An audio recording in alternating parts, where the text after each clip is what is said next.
We have a bunch to get over today. I kind of made some adjustments into what was expected today. So let me do this. I'm going to go ahead and share. If you didn't see this when you popped on, we are going to use your Good Time journals and whatever the original copy, an editable copy of your life view that you put together. That can be a Word document. If you wrote it, it can be the written document. But I want you to have that accessible for today. And a couple of announcements. Number one, how many people, I'm not sure if we had discussed this in Messina Enrichment, maybe in the fall, but the University Writing Center, or folks familiar at all with the Writing Center, is an opportunity for you to be able to get tutoring on any of the writing that you're doing. They have faculty and peer trained peer tutors to be able to work on your writing projects with you. That has traditionally been a walk-in thing. It's in the basement of Maryland Hall. They've also started to do online, and they've just now started to offer evening appointments, the night owl appointments from 9 to midnight. I bring that up because a lot of times the evening is when you're actually sitting down to study. And if you do want to take advantage of this service, I would encourage it. But the logo and the idea came from the BA 210, the other section of BA 210 that I teach in the fall in one of our student groups. So if you are inclined, you have this slide in the slides, and you can get on TutorTrack through that email and utilize the Writing Center. For today, the peer feedback section, which we'll probably just do as a group, maybe as an icebreaker, because we haven't done one of those in a while. Getting and looking at your Good Time journal reflection, so identifying places where you've been either had engagement, energy, flow, or joy. Identify any surprises and what you might want to avoid or to get more of. Initially, I was going to jump right into introducing the mind mapping and the anchor problems, but before we do that, I'm going to do a couple of exercises with you on conveying your personal experience and opinion, and then we'll be able to get into the mind mapping and workshop the beginnings of the mind map. So to start, just remembering your Good Time journal, you're keeping track of these areas. First and foremost, it's an opportunity for you to reflect and be aware, right? Awareness being one of those design principles that's really important in designing your life. And in doing that, you want to be aware of a number of things. Times when you are engaged, times when you have flow, that's also referred to kind of being in the zone. And those are times when you're just completely involved, just immersed. Time is actually standing still. You're not really paying attention to anything else.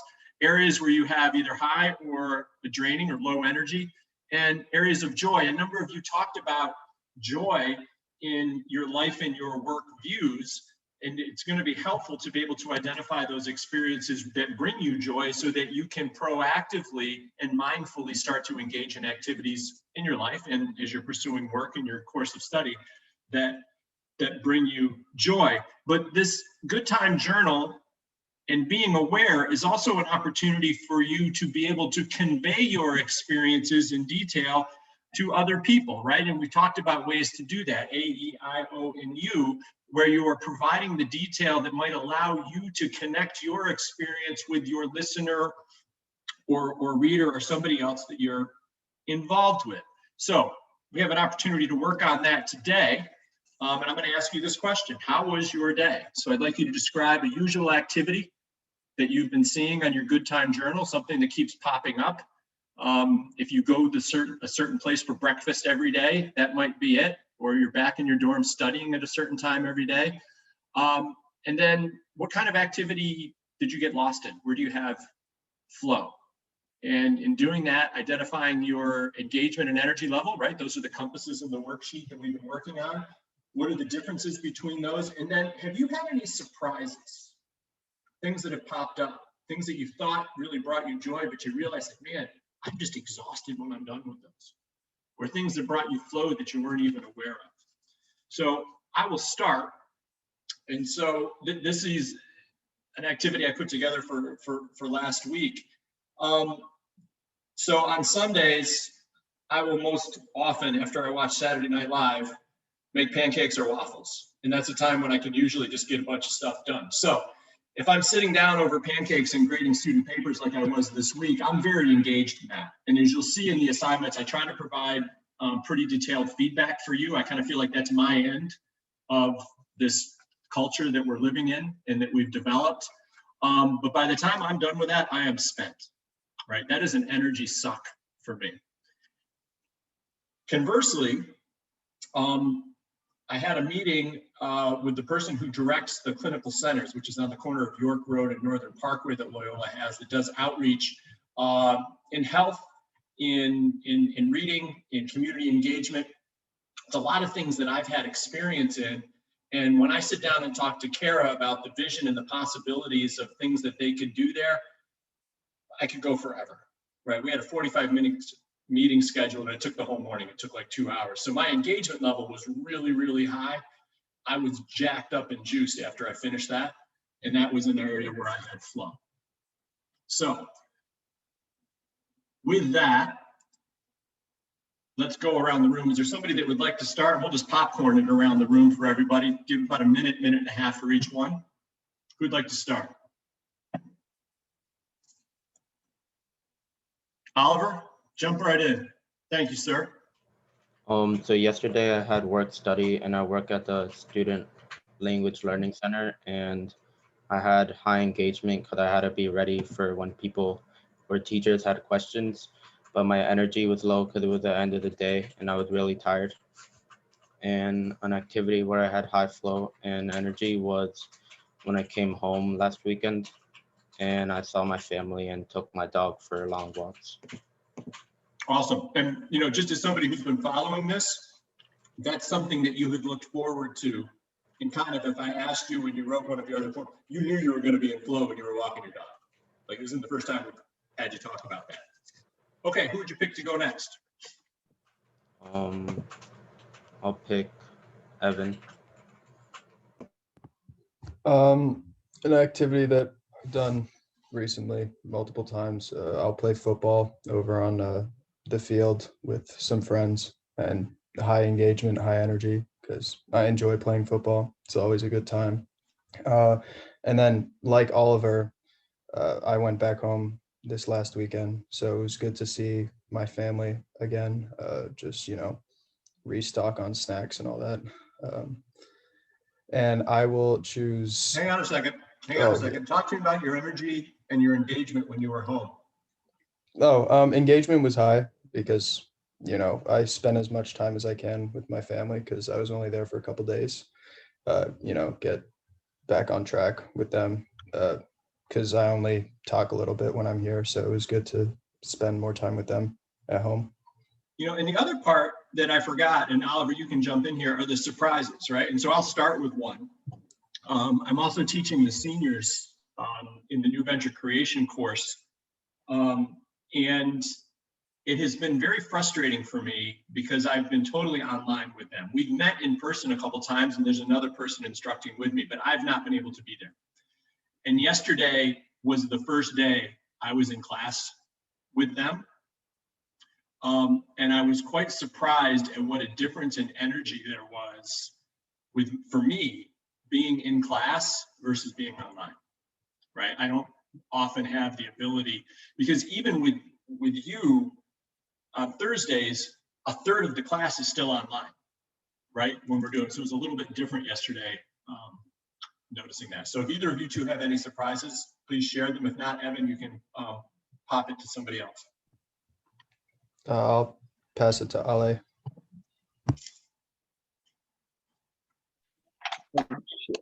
Okay, so like going to the gym with my friends, my engagement was high, my energy was high.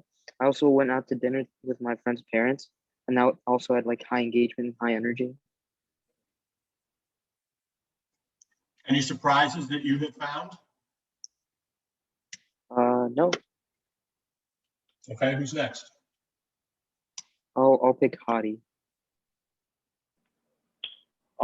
Activity I did, I played basketball with Alejandro and Ethan, and at the FAC, and I thought it had a high engagement, a lot of energy and good flow, and yeah. Something else. What else did you do? What's on your sheet there, Hadi? What did you write down? What's something that you did consistently? I also put I had my first day for my work study job. It was I'd say high engagement, a lot of energy, but the flow wasn't really there because it was like my first day. Okay. Who won the basketball game? It was me, not Ethan. Okay, who's next? Popcorn, Ethan. Yeah, so kind of the same as Hadi. Like, I'd say going to the gym and like playing basketball and lifting with like Hadi and Alejandro, that's been kind of like high engagement and like high energy flow. And like I feel like I've been active kind of throughout that. And then I went home this weekend, so that was again like seeing my family. That was kind of a bit like high engagement, and I feel like I could have had like more flow there, but it wasn't like, I haven't really seen them in a while. So it was kind of like, I was just relaxing on my own, and it's just a little bit different being home. So yeah. I'll tag on Alex. Where I had high engagement and high flow of energy was probably when I went to work over the weekend. That's pretty much it. So that was one thing you did. Is there something that you've done consistently that you recognize that you're doing consistently every day? My homework. How's that? What's that energy and engagement level like? It varies. It goes. I start off high, and then like as I continue working, it goes down. Start running out of energy. Is there a class where you have higher energy than the other topics? What's your high energy homework class? Other than this class, of course. Probably macroeconomics. Okay. So good to note, right? That, it's a little early to decide exactly what you're going to do, but that is something of note. If there's a topic that you get energized in doing, or, that's no different than having an activity that you're energized in. So just be mindful of that. Who do you pop next, Alex? I'll popcorn Isabella. Okay, so an activity that I've recently started doing was going to the FAC. I've only gone once, but it's something that I hope to continue doing, like, once these carb restrictions are lifted. My engagement was high as well as my energy. However, like the days following, I was like super sore, like I could barely like go up the stairs, so that wasn't good. But now I'm all good. Yeah. Then how about something you do consistently other than just the FAC, right? So something that's high energy, but then something that's kind of mundane that you do every day. I guess like make my bed. That's good way to start my day. Successful people make their beds. Exactly. So yeah, that's something that I, try and make it to do it. I don't know. Yeah. Do you get energy from that? I do. I feel like it just brightens up the room. It just like gets me motivated for the day. Okay. Who do you popcorn? I'll go to Juan.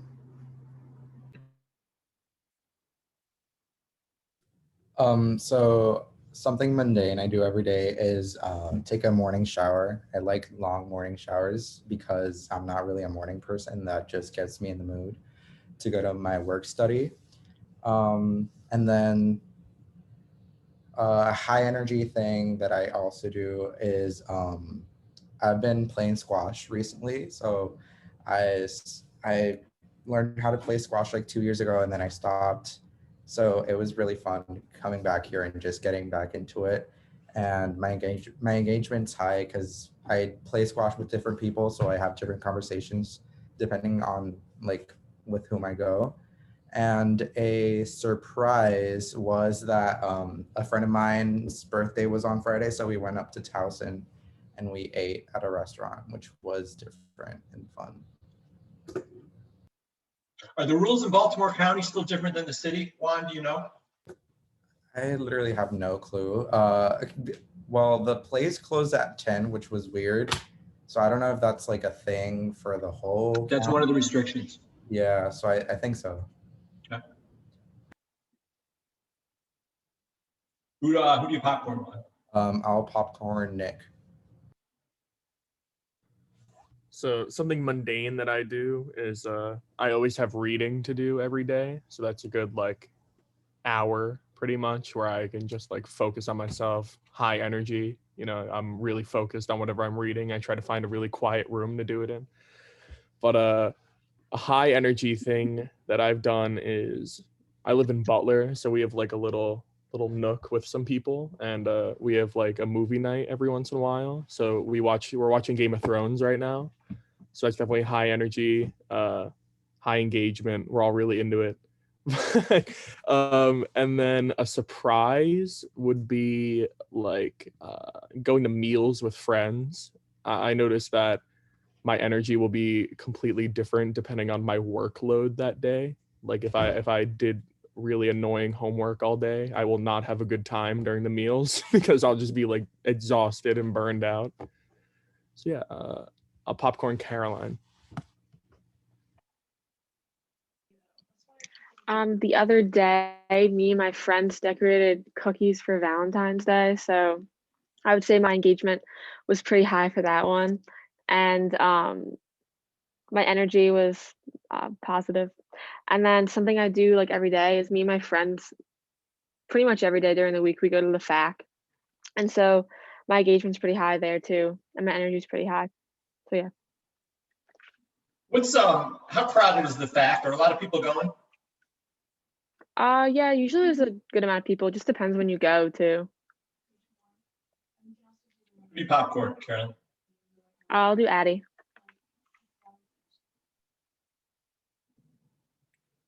So one thing I do pretty much every day is draw, which is high engagement and high energy.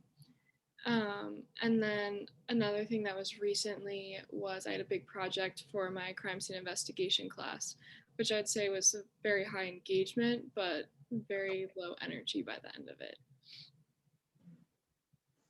Okay. Who do we have next?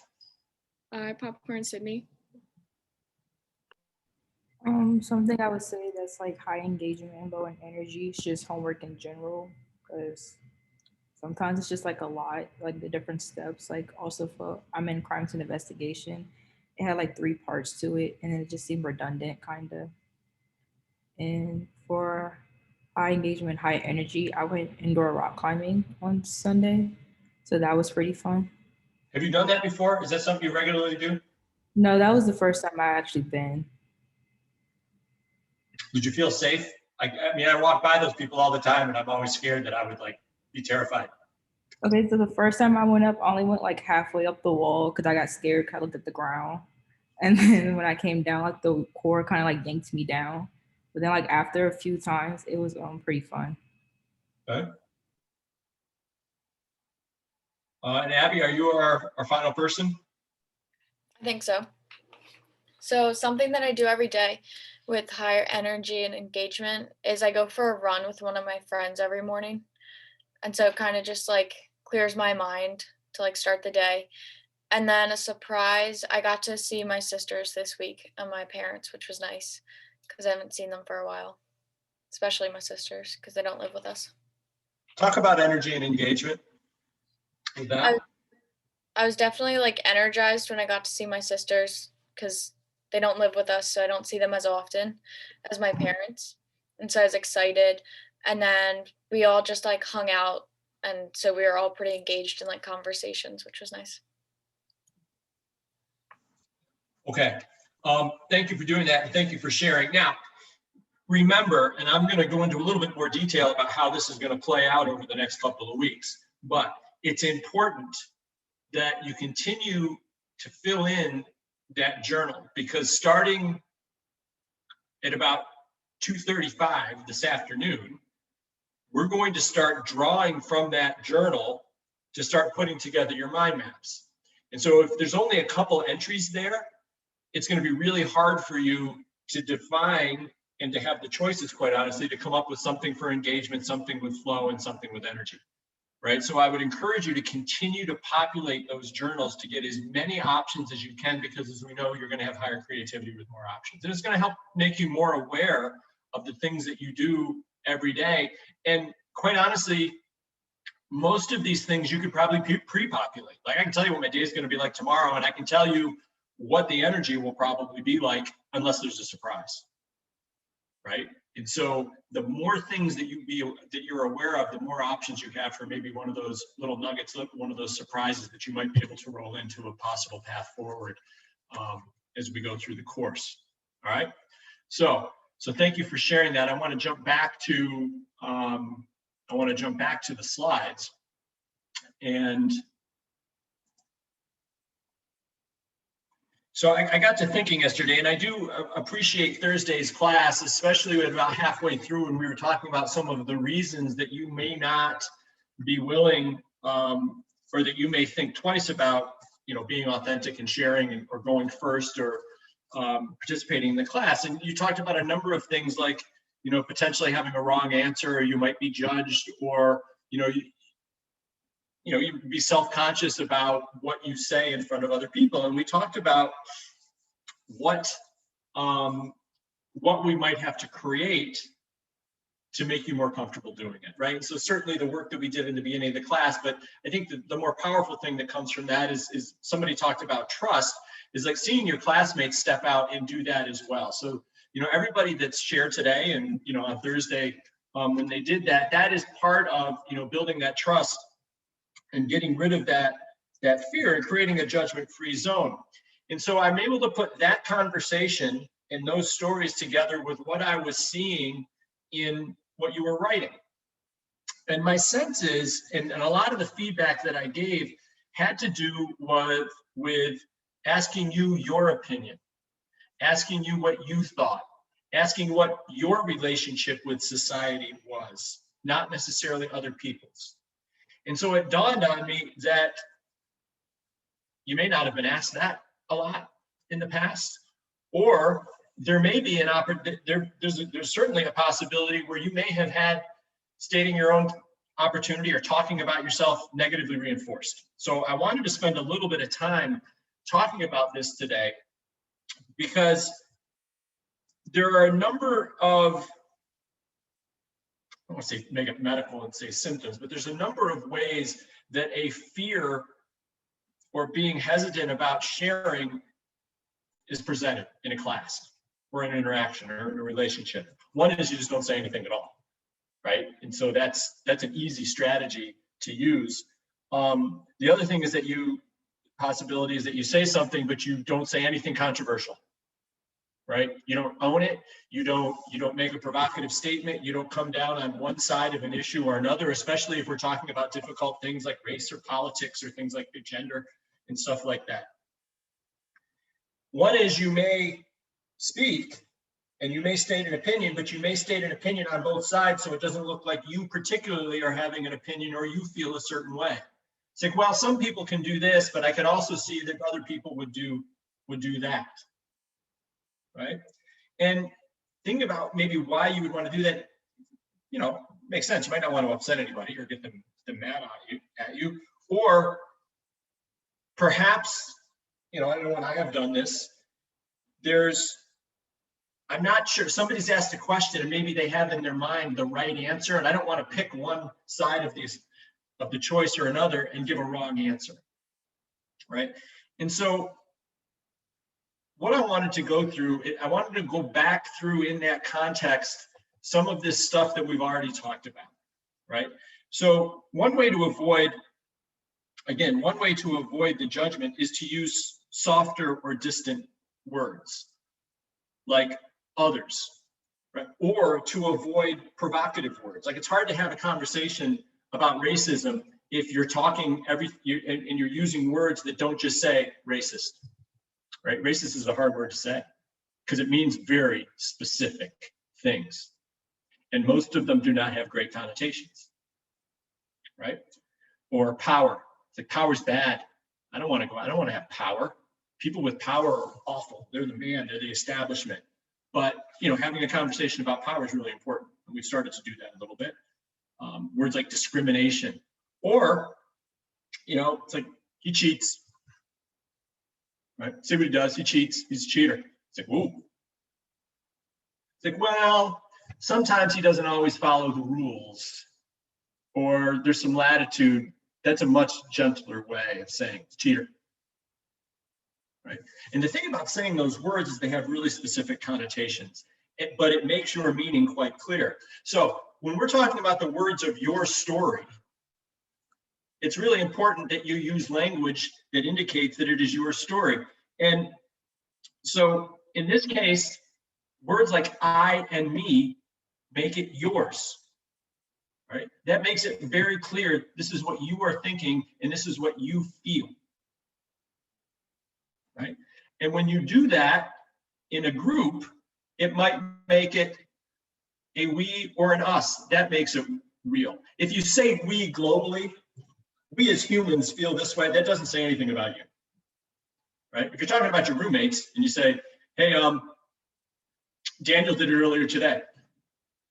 Bill and Madison and I would like you to turn on your screen. We feel that it's important for class. That was very clearly owned, and we very clearly stood by him in that. It wasn't, some people think it's important to have the screen on because you build a better sense of community. It's like, no, we think it, we own it, right? And that's important because when you do that, not only are you very clear about what you say, there is a closeness to your feeling and what you are saying to you yourself. Alternatively, if you use this more abstract language like some, others, they, students, many, you're talking abstractly. Like, who are those people? If you're talking about somebody in particular, college athletes, right? Evergreens, that's more specific, can live with that. But if you're talking about some or others, it's not really clear who you're talking about. And if there really are people that feel that way.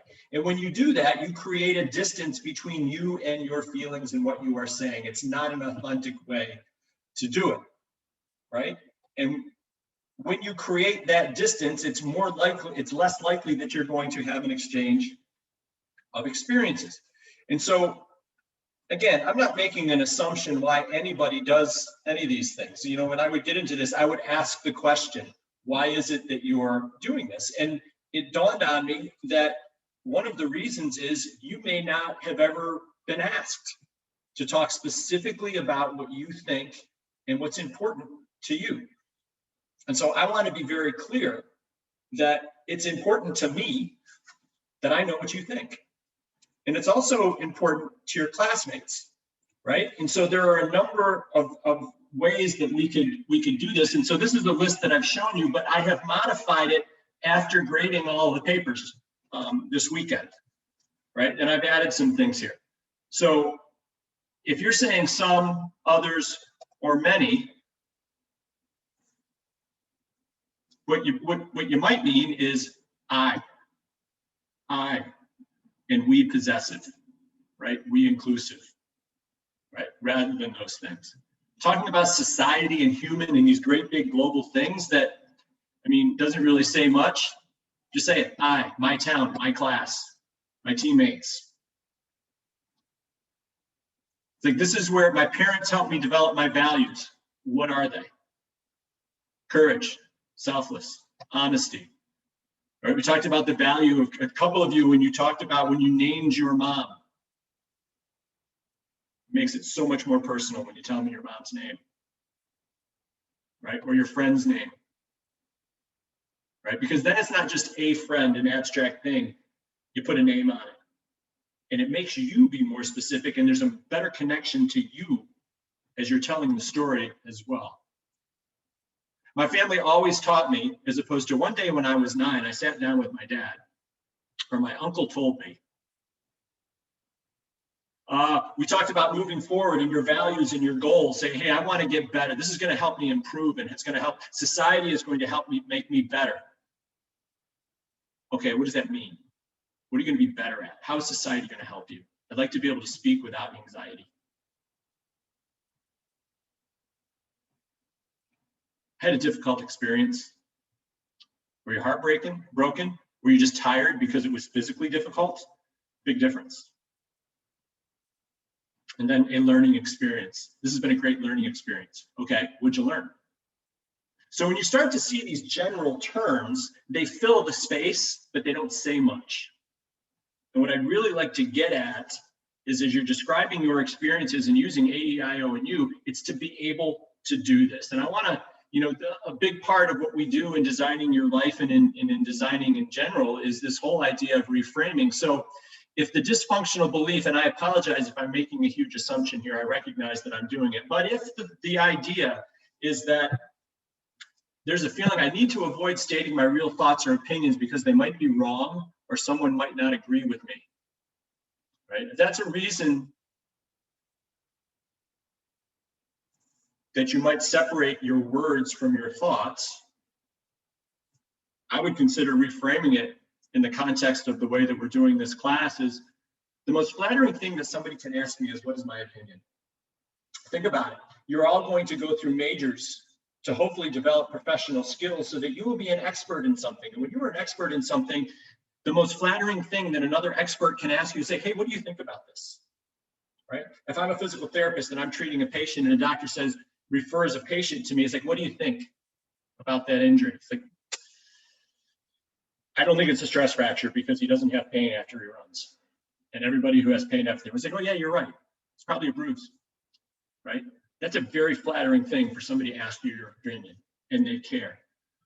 Or if you're just participating, a number of you talked about the value of society having diverse ideas to be able to increase creativity. And so in order to fully participate in a service-centered community of creative competence, we all must contribute authentic, diverse ideas, because if nobody's taking a stand and nobody is contributing independent or unique ideas, there's no creativity, right? So it's kind of your responsibility to be able to share that. So one other thing that I saw a little bit was in cases where I asked your opinion or I asked how your work or your life view or something about it related to you, a number of you talked about society or people or others in general. And then you went right in and you said what you thought, as opposed to just, you can answer the question in a sentence. Say, I think, or my life view means to me. And it's almost, when I see that, and I've been in some of the writing sessions, it's kind of a way to ask permission. Like you have to recognize that there's another thing out here that I'm kind of thinking about before you take your stand. You don't need to do that. Tell me what you think. Tell us what you think. It's more than good enough. And in fact, as I mentioned, if we want to have a creative environment, we need the most divergent, this idea of complementarian, we need the most divergent ideas possible. Right? So it's important that you have that. And again, I'm not making the assumption that anybody has, learned this or had this conversation or not, but it is important here. And so I want to go through a couple of exercises right now. So I'd like you to pull out a piece of paper, or if you want to type it, that's fine. And we'll do these and then we'll share a couple of them. I want to talk about the history of your opinion. So I'd like you to think of a time when you stated an honest, one-sided opinion and received negative feedback. So a one-sided opinion is one of the ones that I was always asked late in high school and in college. They were considering raising the drinking age to 21, right? It's like, do you think they should raise the drinking age to 21? Well, if adults are asking that, you might think that, of course, they want the drinking age to 21. But if I'm 19, I want the drinking age to stay at 18, right? if you say, well, I can see where it would be helpful to have it at 21 because less people would get in car accidents and it would be safer. But there's also a lot of people that think that if you're old enough to serve your country in the military, you should be able to have a beer. You haven't picked one side of an issue there. Right, so think of a time where you've picked one side. Think of a time where the feedback was positive. And then where did the feedback come from? Was it your parents? Was it classmates? Was it an adult? Was it a professor, teacher, instructor? Perhaps the most serious one, your peers. And then what are the risks and rewards of reflecting on and stating your thoughts and opinion? Take a minute to go through that and consider that.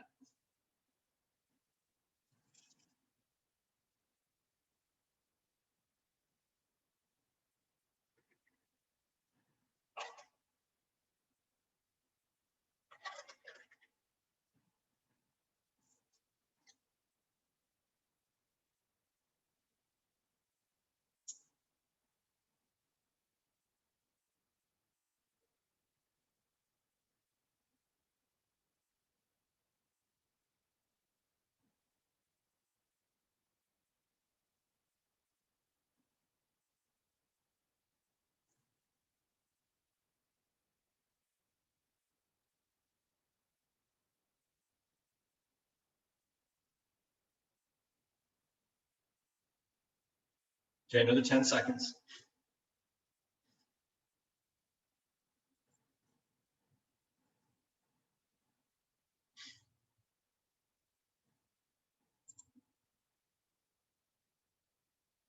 Who's got an example they'd like to share when they gave one-sided feedback or one-sided opinion and they got some feedback on it? Who's got a story?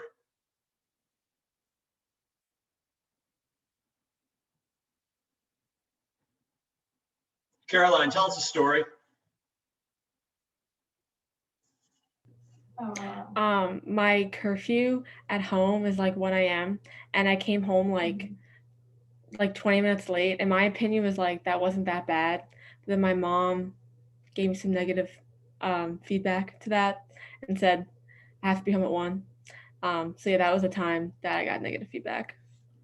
Okay, and was the feedback because 20 minutes was a big issue, or is the feedback because there is a difference in opinion about curfews in general?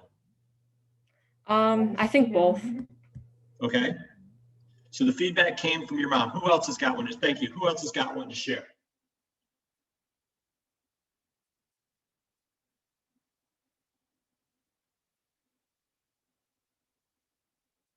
Sydney, tell us a story. So mine would be similar to Caroline's. So in Maryland, when you get your provisionals at like 16, you have a curfew at 12 o'clock and you're not supposed to drive after that. And I was coming back from down the street, but I had to drop somebody else back off at home. And I was like 5 minutes late, and they said if I was late again, then they'll just change my curfew to like 11. So it was way before like the street curfew. Who's they? My parents. Okay. All right. All right. I'm going to ask somebody else to go. Is there somebody that has talked about, so maybe not just disagreeing with a rule that they, please forgive me for the language I'm going to use, Caroline and Sydney, breaking a rule, right? Which is essentially, whether it was a good rule or not. Is there somebody that has spoken out on an issue? It has a story. Nick, what do you think? Well, this wasn't really speaking out. It was more of like a speaking out on a more personal level. I wasn't like talking to a crowd. Okay. But I get in arguments with my dad all the time. And I had just gotten back from a month-long trip in Ireland I took my freshman year. Okay. The first thing my dad brought up to me was how happy he was that transgender people weren't allowed to serve in the military anymore. And I got in like a 3-hour-long argument with him about why that was not okay. And yeah, it was rough. We still argue about it to this day, actually.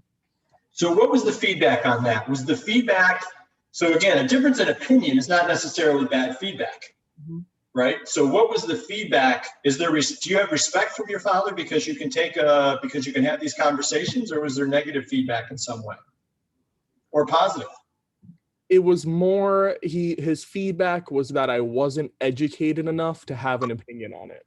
So he was arguing that his more years of education meant that he was more qualified to talk on the issue, and I was telling him that he was not actually.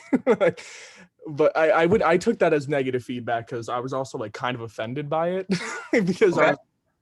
I think I was 15, and I definitely I was a completely different person from when I was who I am now, but I still. But it wasn't that negative because you keep having the conversation with him.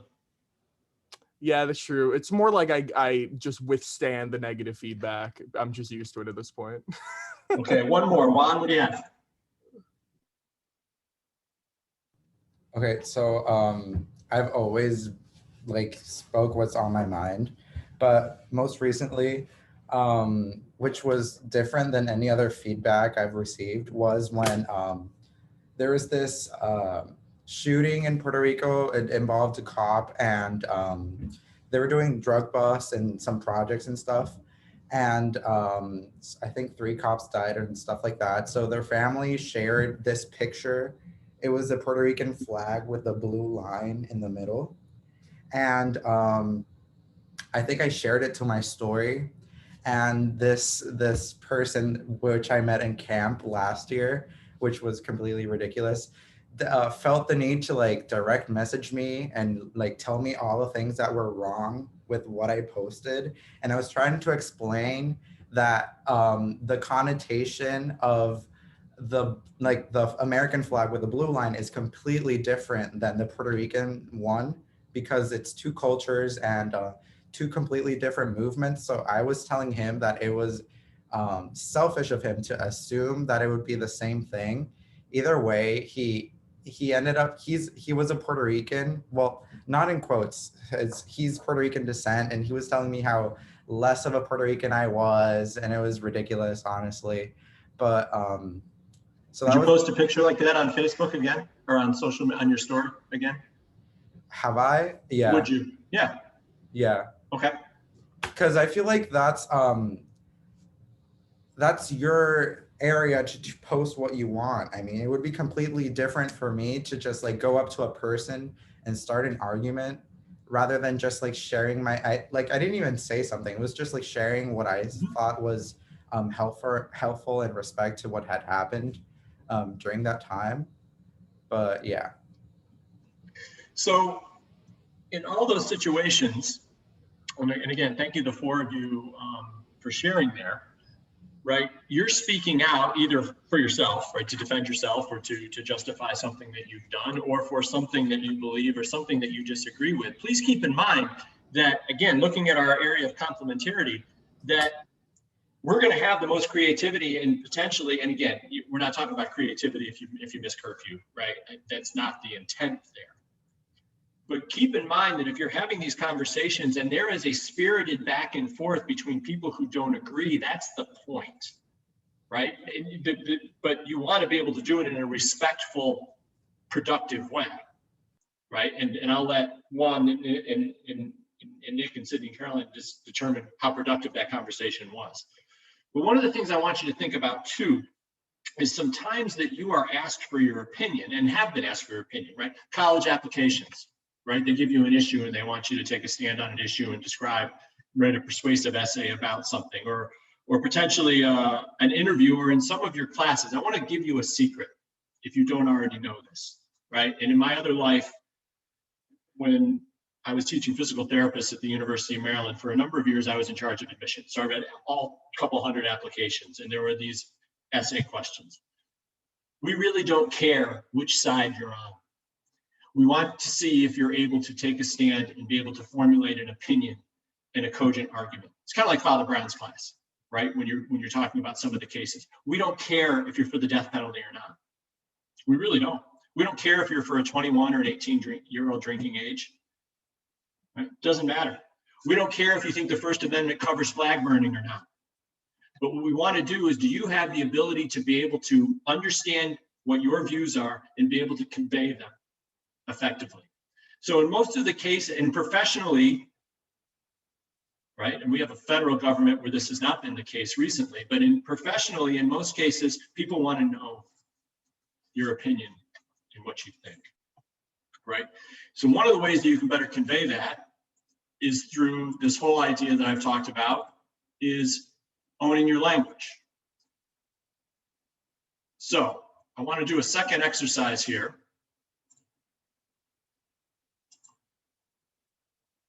I want you to think of, I want you to, you can rewrite these or we can do them as a group. The following statements with language that unambiguously attributes your thoughts to you. So let's do this. So what is your life view? So if the answer to that question is, some people think that life can mean different things to different people. How could we make that statement more of an ownership statement? What are some things that are separating that statement from an ownership statement? What do you see in it? We need to include I and me, make it more personal. Instead of what? Instead of some people. Yeah. So as you need to say, I think life can mean different things to different people. Okay, so that's the first part. We now know what you think. Okay, what else could we clean up with that?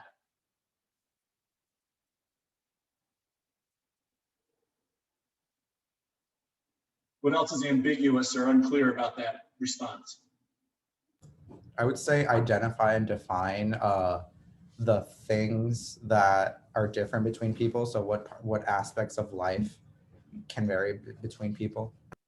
Okay, good. So you particularly want to define what a thing is. And who are you defining that for? What's the third thing that we would want to change in this statement?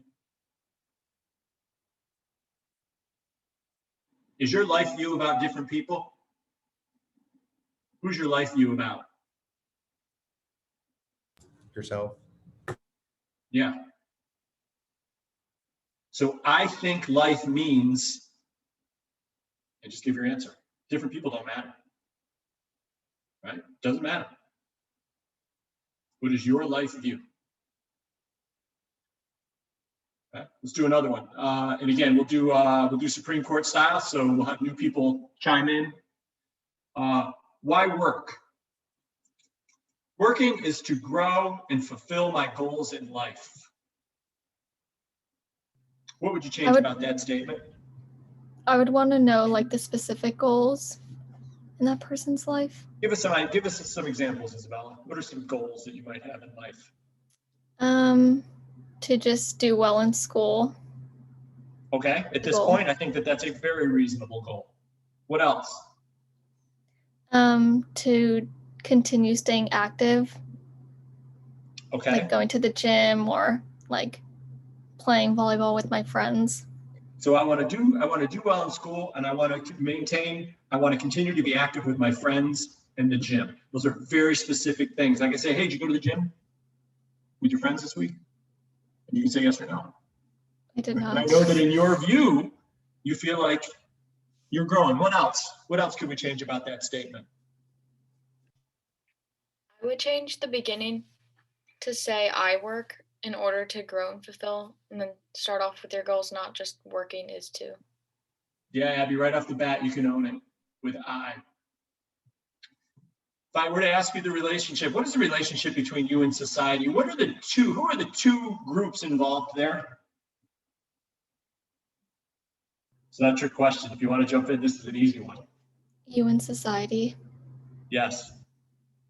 So what do you have to talk about, or what do you have to define if you want to have a relationship or have a comparison or a contrast between those two things? What do you first have to do? Somebody new. You have to describe the relationship between you, because in this statement, it only talks about society. Yeah, I mean, you have to talk about what there is about you. You have to talk about something about society so that you can relate them. Right? So for instance, if I was to ask you to compare your work and your life view, and you were to tell me my work and my life view are coherent. Okay, I believe you, but I need you to show your work, right? So if you just say, my work view is about, I view work to be able to make an impact on others and for continuous personal growth, right? I want to do something that challenges me and I want to make an impact on others.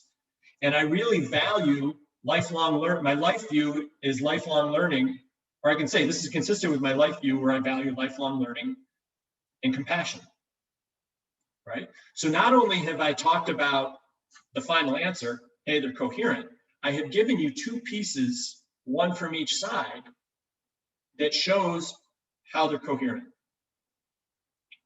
Does that make sense? So if you're being asked to compare and contrast, there has to be something there to compare and contrast. You and society. And the last one I'm going to ask you to do on your own. And I would like you to go through your life view. And I'd like you to find a section of your life view.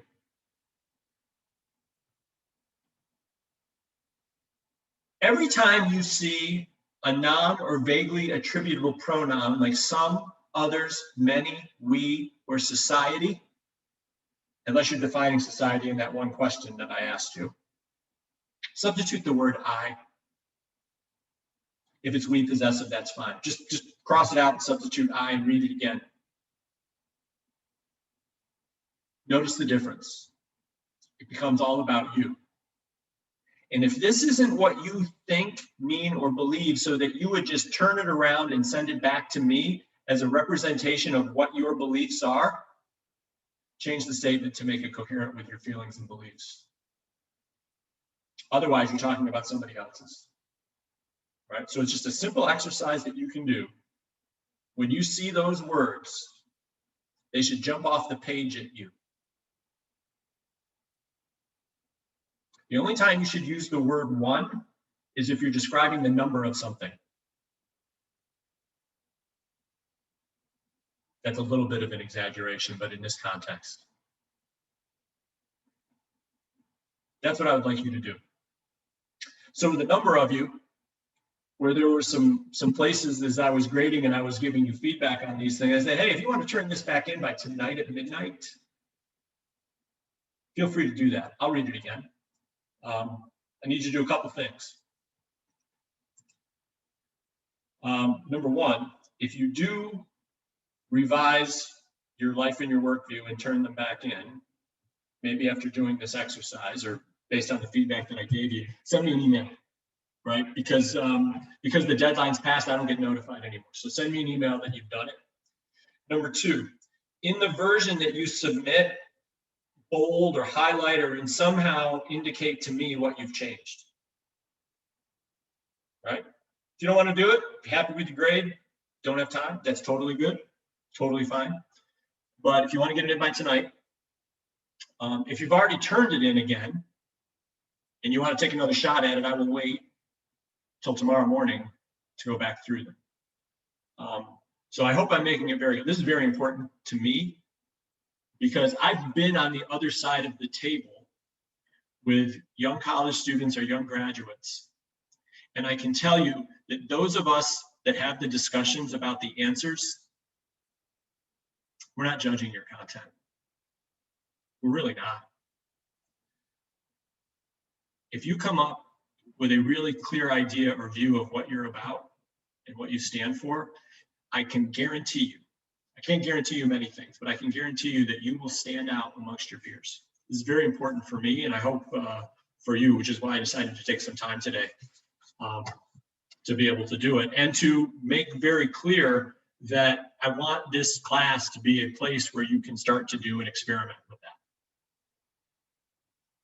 that. Okay. And we can check, you can check me. Like if at some point I asked you the question on Thursday, has anybody ever said anything where I say, no, that's wrong, that's stupid. Don't say that again. Right? Or on the grades of your papers, if you own it, I'm in. I may even ask you questions about it, but that's part of the process. Right? Okay. So thank you for playing along with that. I want to get into some of the new material here. In the beginning of the course, we spent some time, and in the beginning of the book too, right? It makes a lot of sense. You're talking about new content, new topics. So you want to be able to introduce new content. And so it's not, I just don't want to talk about these tools and then run away.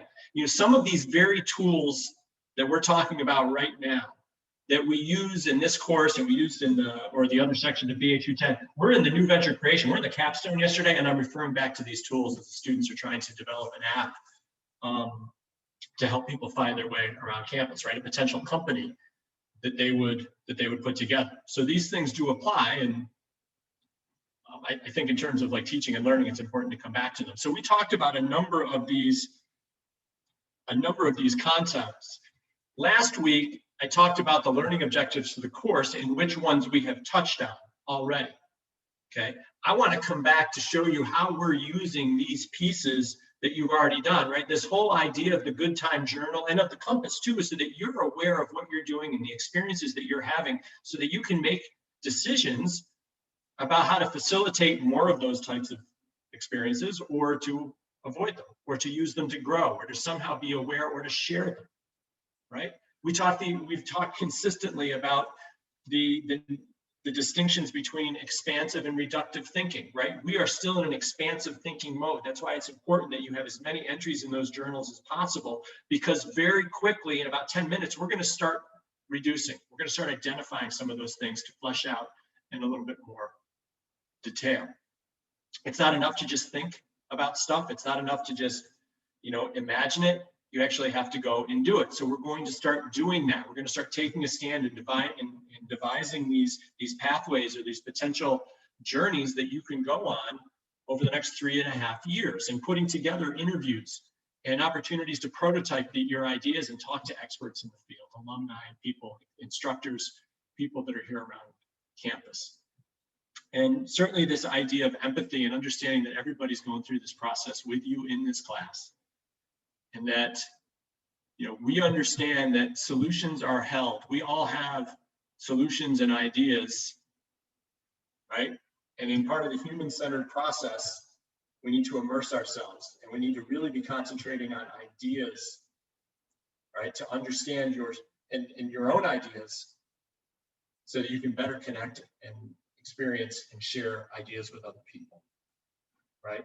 And so I showed you this slide early on, right? And this is the human-centered process, and it's kind of where we bring together designing your life in that IDEO text, right? Which is the more textbook way to go about design thinking. And certainly hopefully we've established an environment to be able to have high levels of creativity. So that's done.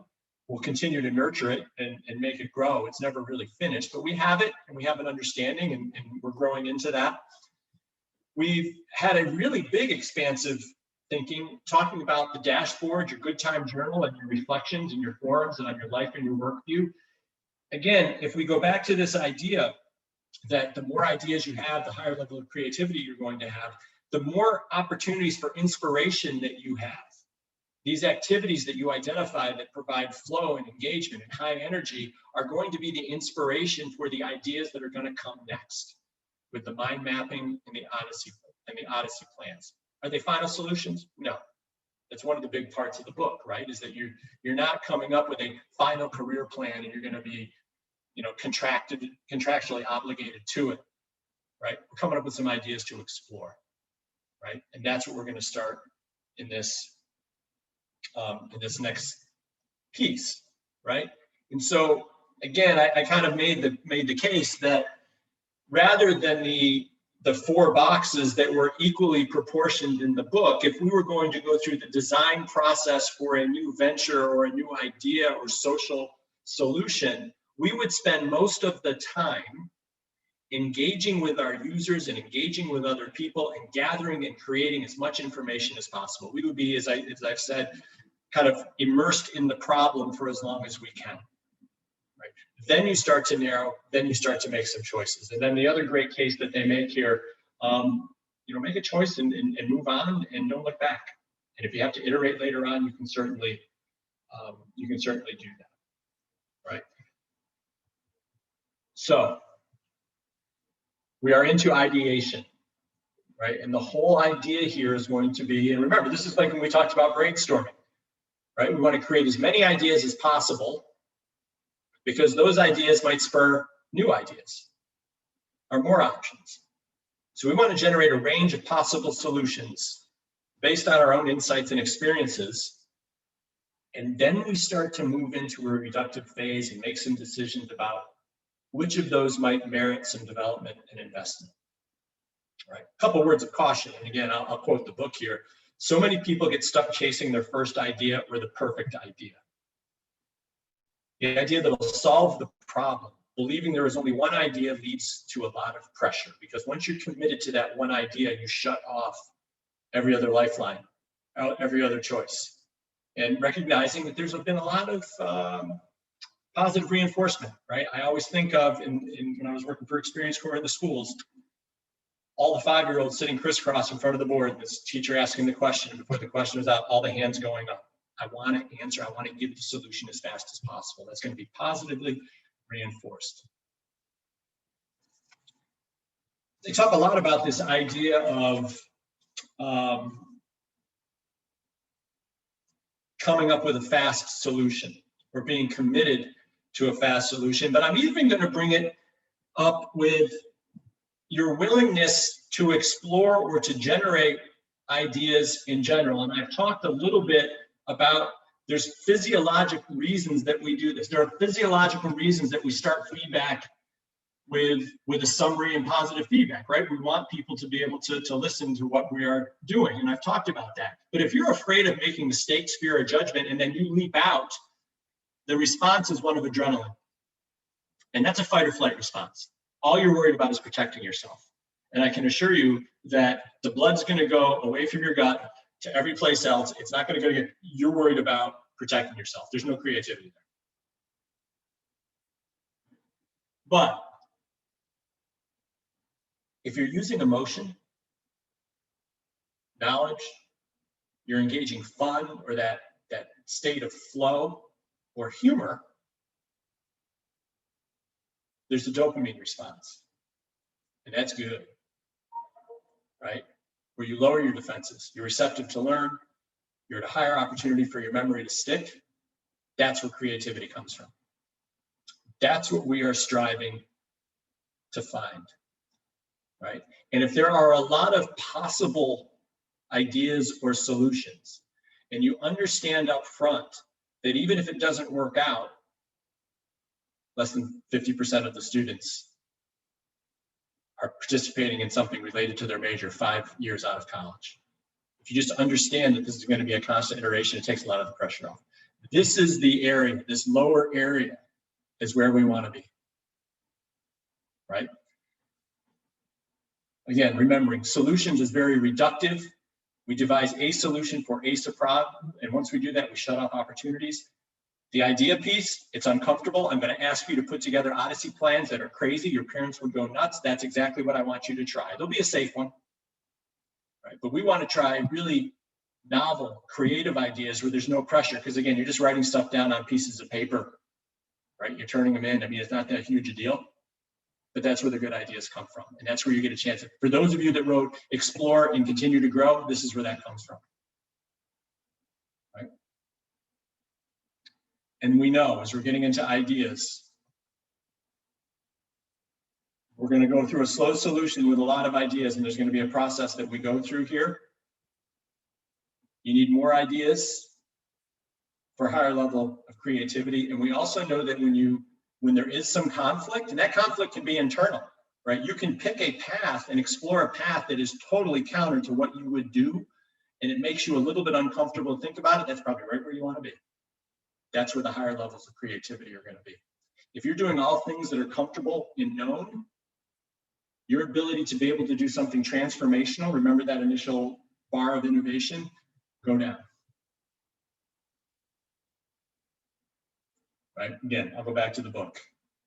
Reinforcing what we've been talking about the entire semester. You choose better when you have lots of good ideas to choose from. You never choose from your first solution to any problem. And we always reframe. Understanding that with a design mindset, I'm never stuck because I can always generate a lot of ideas. If you get stuck, Brainstorm, put a constraint on it of time and come up with as much volume as you can. And understand and recognize that you need a lot of ideas to explore any number of possibilities for your future, which is our goal here. So one of the idea tools that we're going to use is this whole idea of mind mapping. It was in the chapter that we used for this week. Before we get into that, any questions or thoughts on what I just said? I just went through a bunch of stuff there. So I'll take a chance to get a drink and to allow it to set in.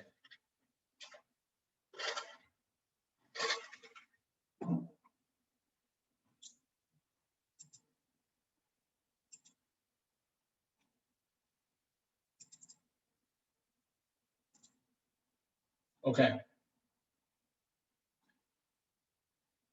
So remember when we went to, we've done brainstorming a couple of times now. Remember that you can't be more expansive than in a brainstorm, right? And the idea is not to put the most clever things, the smartest things, the most coherent things on those pieces of paper. Is to come up with as many things as you can, especially in this activity. So what I'm gonna ask you to do is to pick a topic or an activity from your good time journal, and there'll be one from 3 different categories. And then we're going to brainstorm around that idea. We're going to pick a bunch of words. And then we're going to pick each of those words and we're going to brainstorm. And the idea here is that as you get further and further away from your initial idea, and you truly use free association and don't try to like develop some pathway between all of them, once you get, the farther you get away from that initial idea, the more creativity that you have. Right? If you remember the example that they used in the book of the rental car salesman that wanted to do the pirate camp, right? It took him a number of rings to get out to a pirate surf camp for kids, right? A lot different than working for a rental car company, right? So there's no rules here. There's no like right answer, but there is a correct way to do it. And that's to be as expansive as possible. And so what I'm going to ask you to do right now, I'm going to ask you to look at your good time journal. It could be something that you shared today. It could be something else that's remarkable. And if you have this worksheet that I've posted, I think there's a Word and a PDF version.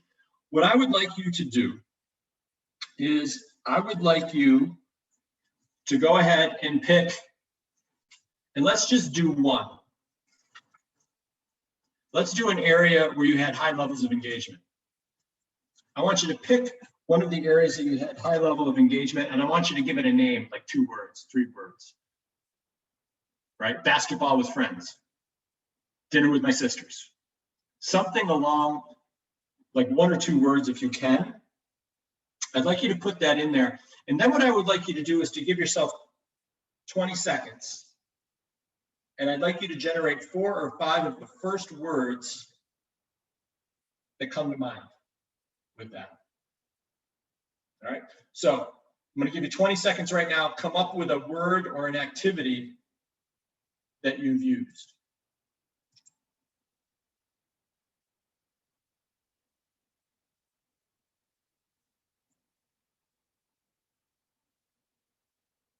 Name it.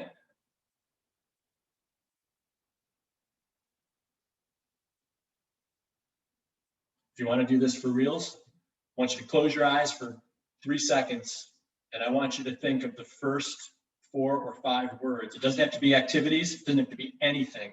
First 5 words that come to mind when you see that word that, or 2 words that you just wrote down. Go. 20 seconds. Write down as many words as you can.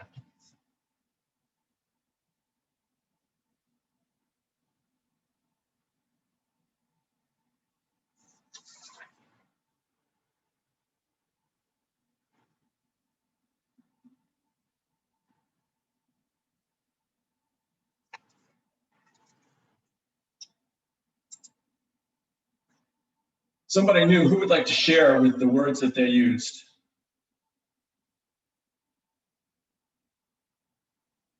Addie, what do you got?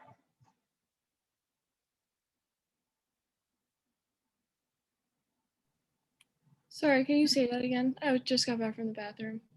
Oh, okay. Did you generate words?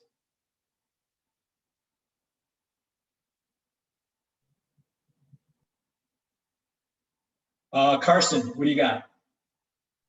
Would you like the title I made too, or just the words? Yeah, the title. Yeah, give us the 1 or 2 word title, and then what were the words that came from that?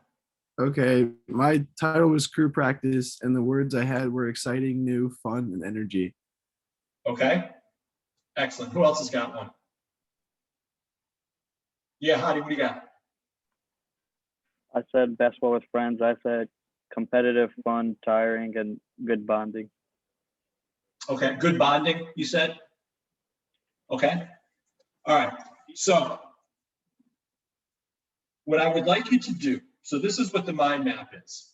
You're gonna find one area, you're gonna create a title or an activity from flow. Go back here, sorry.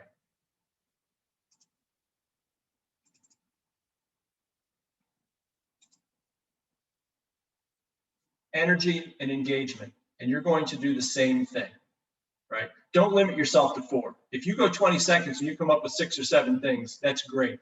Write them down and use them, right? And what I'm going to ask you to do,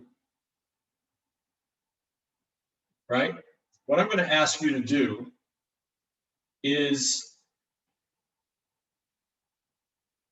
finish up the top section of this sheet. The other thing that I would, if you want to go forward and do it with one of them, the next step would be put down your keywords, short phrases, right? These are pretty straightforward brainstorming rules. When you do it, no filter, right? Whatever comes to your mind, just put it down, because to be honest, it's going to be the 3rd or 4th ring where we're going to start using stuff. So just write down whatever you think. For each main topic, right? So each friends, basketball friends, each of those words that you put down, 4, 5, 6 words, you're going to make a circle and attach it. And you're going to do the same free association for each of those 5. Right? So if this was your engagement loop, right? And these are the first words that they use. This is what you just did. 1, 2, 3, 4, 5. You're going to do the same thing for each of these. That's where we're going to go. And then when we get out here, we're going to start to see what we've got. And we're going to use the terms that are out there on the outside, 3, 4 rings away, to help develop our plan. Don't worry about that right now. All you need to be able to do is the top part of that sheet. That's what we're going to start with next week. And this is where we're going, right? So we've done this service-centered community. You've done your dashboard. You're doing your good time journal. Now we're starting to get into expansive thinking, right? Your mind map. We're going to start storytelling next week in a little bit more detail. This is where your mind map comes in. Then we prototype, and then you're going to present that in the after action plan. So we're getting this, once we get through the mind maps, we're about halfway through the process. So continue your good time journals. If you may find something between today and Thursday that you want to use, that's fine. And be prepared to present your 3 topics and your boundary words in class.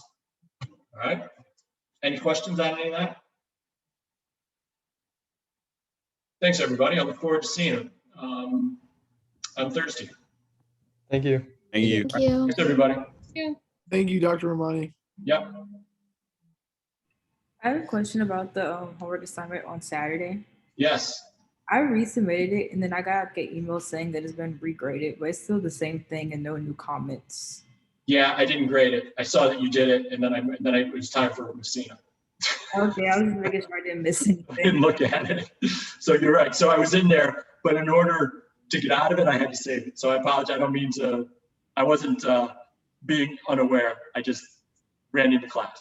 Okay, I was just making sure. So what I would like you to do, 2 things. What I would like you to do, given what we just did, if you want to go back in, feel free to do it, because I'm not going to look at it until tomorrow. Okay. All right, and in those areas. The other thing that I would mention to you, I did read your comment, is that you're right. I didn't address every single part of that in class. I addressed the parts that I thought were important and we're going to move on. So the storytelling, and we went through that in class. But I also went through on Thursday and in the past, being very clear as to how the assignments are set up. So if you go back in and you've probably looked now, for every assignment, the criteria is in the comments section, right? There's bullet points for your life view and your work view. And then there's also a rubric. So I'm very upfront about what I expect and how the things are being graded. So, you know what it is to expect, or even how to spend your time. Like if you don't want to, if one thing's worth 1 point, one thing's worth 3 points, you don't want to spend most of the time on the 1 point thing. That's one of the reasons I do it that way. Okay. All right. Thank All right, I'll see you Thursday. Yep. you Thursday.